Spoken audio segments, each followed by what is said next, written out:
the Center for Life Science Automation at the University of Rostock, we are developing automation solutions for life science processes for almost 25 years. But which automation concepts exist today for this field of science, and how do we find the right automation concept?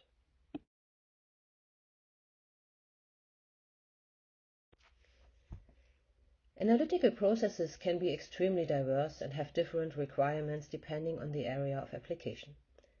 Biological screening processes are primarily used in the development of new drugs in high throughput and high content screening applications. These processes are characterized by the simultaneous processing of large numbers of samples.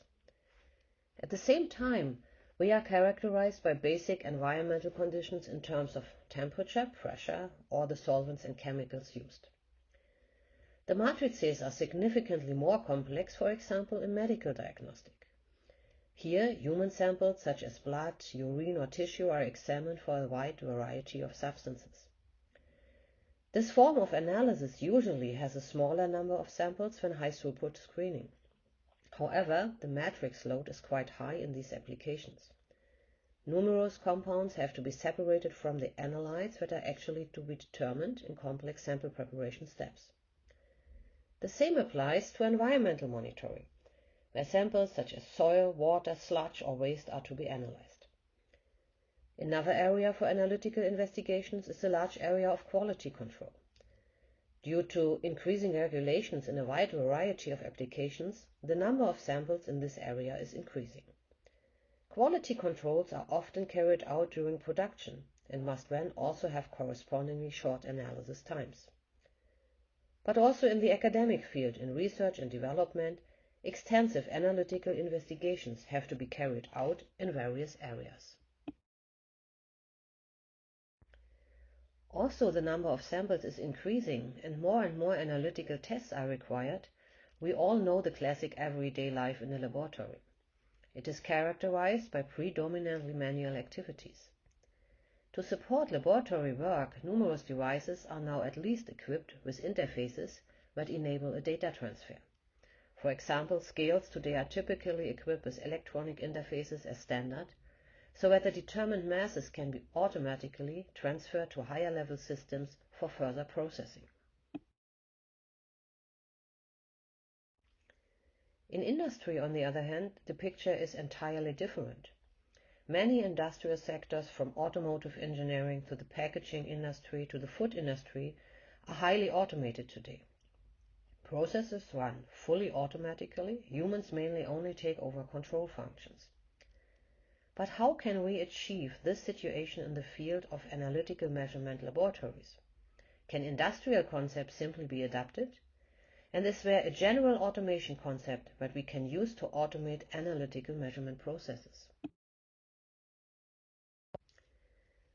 If we look back at a large number of different applications, then a significant difference becomes clear.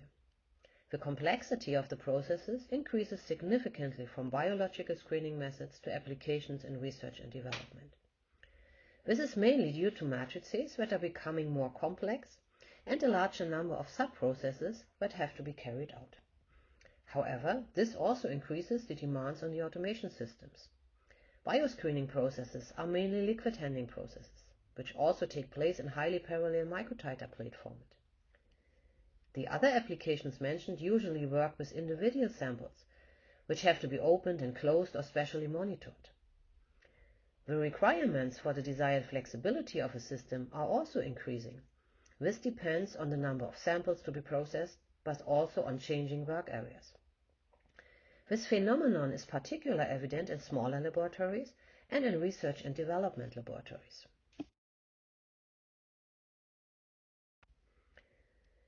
If the problem is so complicated, why is there still an increasing need for automated processes in the laboratory?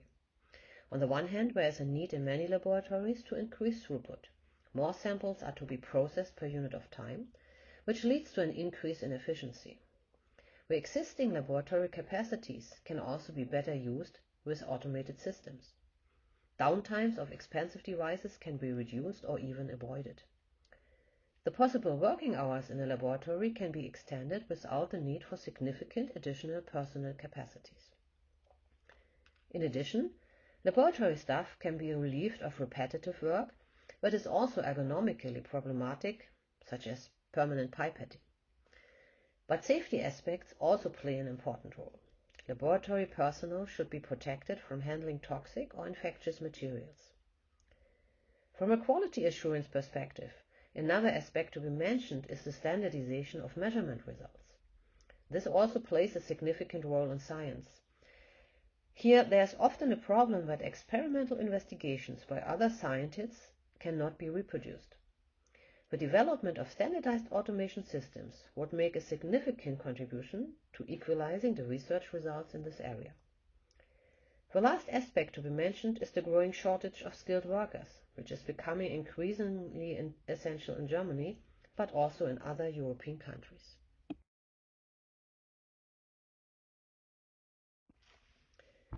What general options are there for automating processes in life science laboratories? First, we can distinguish between partial and full automation. In full automation, all process steps are automated, so that the entire process with all its sub-steps is completely automated. Such systems have a very high degree of automation, but are often also very costly. This is particularly true when certain sub-processes are difficult and expensive to automate. In this case, partial automation is recommended. Here, only certain processes that, for example, occur very frequently, are ergonomically questionable, or are associated with stress on the staff due to toxic or infectious materials are automated. However, other sub-processes that are only rarely required, or the cost to benefit ratio of automation is very low, are still carried out manually. Regardless of whether it is a full or partial automation, systems can be designed as centralized or decentralized systems. In the case of centralized systems, all the components required for the functionality of the overall system are in a central location in proximity. In decentralized systems, on the other hand, the functionality of the overall system is spatially distributed. The question of the transport of samples and labware must be considered here. A third possibility of differentiation relates to the flexibility of the automation system. Closed systems are proprietary systems designed for a specific use case. Changes to the application are usually associated with high costs. Open systems, on the other hand, can be adapted for different applications within the scope of their functionality. In particular, this requires an open software structure, which contributes to increased investment costs.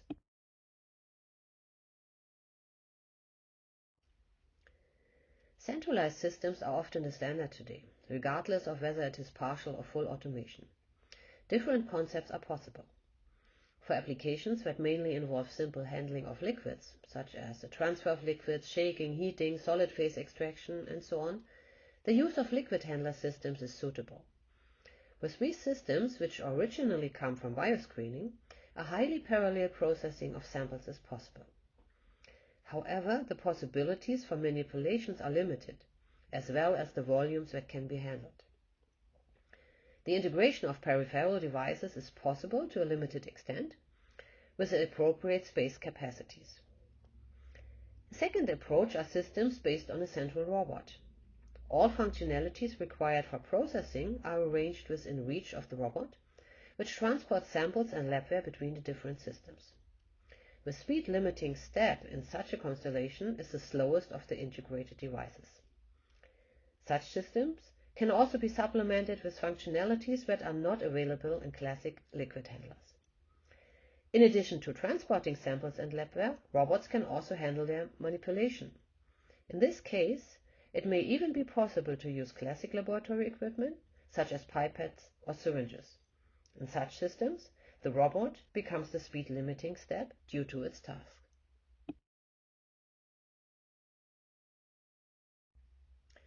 Please allow me to explain the individual automation concepts to you using a few examples.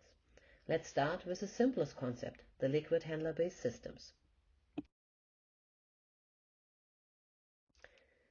As an example, I have chosen the determination of vitamin D from blood samples.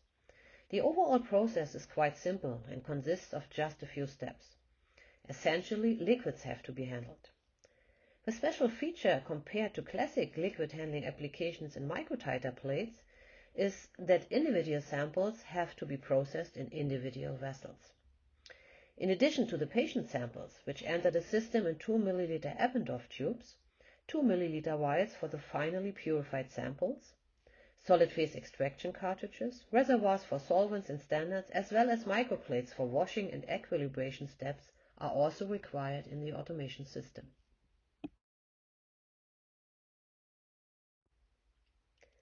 A liquid handler-based system was chosen as the automation concept. Parallel sample processing is possible by the integration of special racks that enable the processing of the patient samples in microtiter plate format. A centrifuge, as well as a solid phase extraction unit and other additional devices were integrated to process the samples.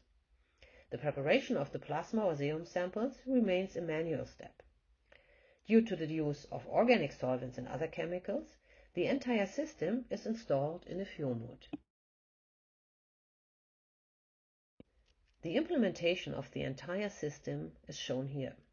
In addition to the integration of a centrifuge, a system for solid phase extraction in microtiter plate format with 12 to 384 extraction positions was developed and integrated.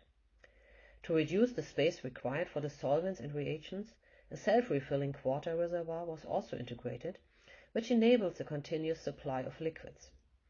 An IoT sensor for air monitoring was implemented to monitor any problems and leakages in the system.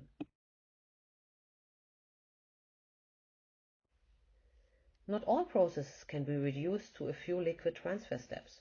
If additional functions are required, this can quickly exceed the scope of functions and also the available space on liquid handling systems. The second concept is suitable here, a concept that works with a central robot. To explain this concept, I have chosen an example from cell-based medical diagnostics.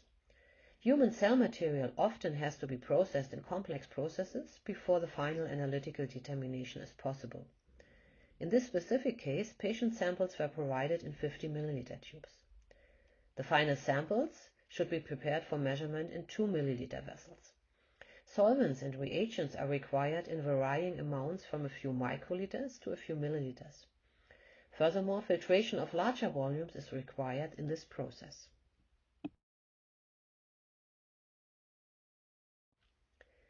The system concept chosen here was a central robot that transports samples and labware in the system.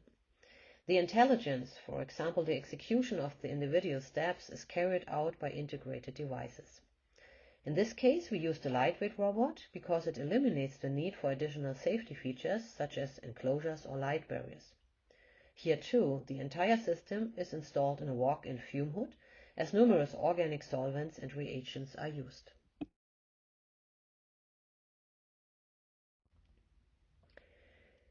In the realized system, the collaborative robot is located at the center of the system and can reach all stations.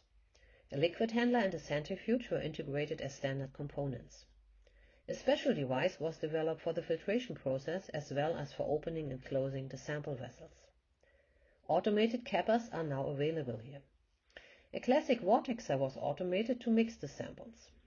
Cell pellets were formed several times during the processing of the samples. Thus, a special system for automated pellet detection was also integrated. This is used to detect the pellet height to ensure precise suction of the supernatants by the liquid handler in the following steps. Let's move on to the third concept. In some cases, automation using classic manual devices is desired. This is particularly possible in highly regulated areas of quality control. The example of this automation concept comes from environmental analysis.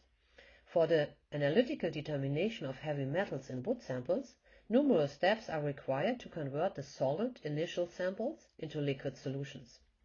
In addition to pipetting steps, microwave digestion with acids is also required here.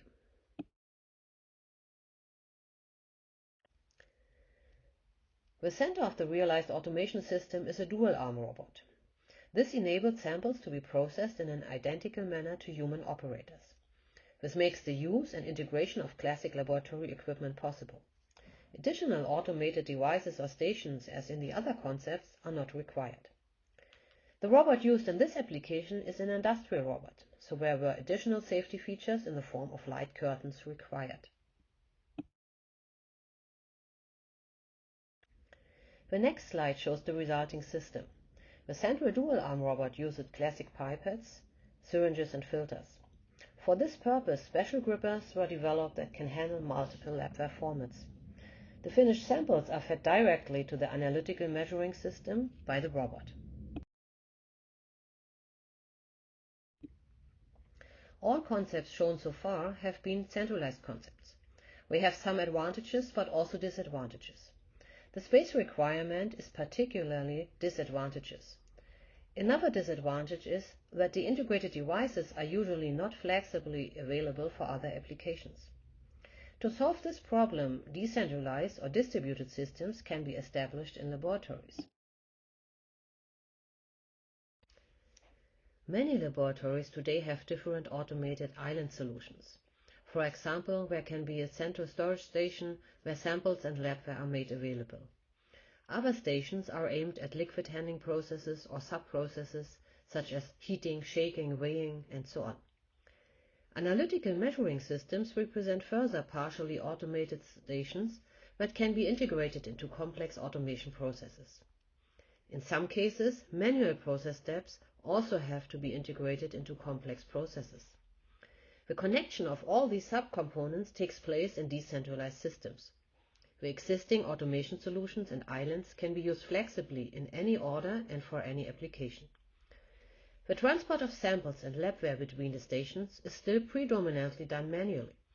Alternatively, the use of mobile robots is an option here, which enables a completely automated connection of all sub-processes. Based on the classification of laboratory processes made at the beginning, we can give the following summary. While with partial automation only selected processes are automated, with full automation the entire process with all its sub-processes is automated. With centralized automation approaches, all subsystems and functionalities are located locally in a central place. In decentralized systems, on the other hand, individual sub-processes are automated. The different automation islands can be in narrow spatial constellation or in different rooms or even floors. The examples I showed you were primarily designed for a specific use case. They would thus be closed systems that represent proprietary systems for specific applications. Due to the open software structure, however, they can also be adapted for other applications within the scope of the included functionalities. But what does the selection of the right concepts depend on? First, the process itself with its sub-processes is the main part. It specifies which steps have to be automated. At the same time, however, the first decision for a concept lies here, namely whether all substeps have to be automated or whether automation should be limited to individual substeps. Other important factors are the number of samples to be processed and the desired throughput.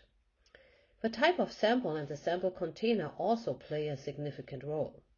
This also applies to the required environmental conditions, such as temperature, pressure, humidity, or even inert conditions. There's also the question of flexibility. Should it be a proprietary system that is only intended for a specific application, or should there be the possibility of being able to process other applications with the same system? The existing spatial conditions as well as budgets for investment and operating expenses must also be considered. Finally, let's take a look at the future developments we see in laboratory automation. Currently, there is a high focus on the automation of sample preparation technologies. Human skills will increasingly be automated. This also requires the development of other and new specialized devices. In the future, users will have increasing demands on the flexibility of automation solutions. This will lead to the development of new automation concepts, in particular tower distributed automation systems and the use of mobile robotics. I hope I was able to give you a little insight into how diverse the possibilities are in automating laboratory processes. is no universally valid concept for all applications, and it will not exist in the future either. This is also not to be expected due to the diversity of current and future processes in analytical laboratories. Thank you for your attention, and if you require supplemental information, please contact us at www.ciliska.de. Thank you.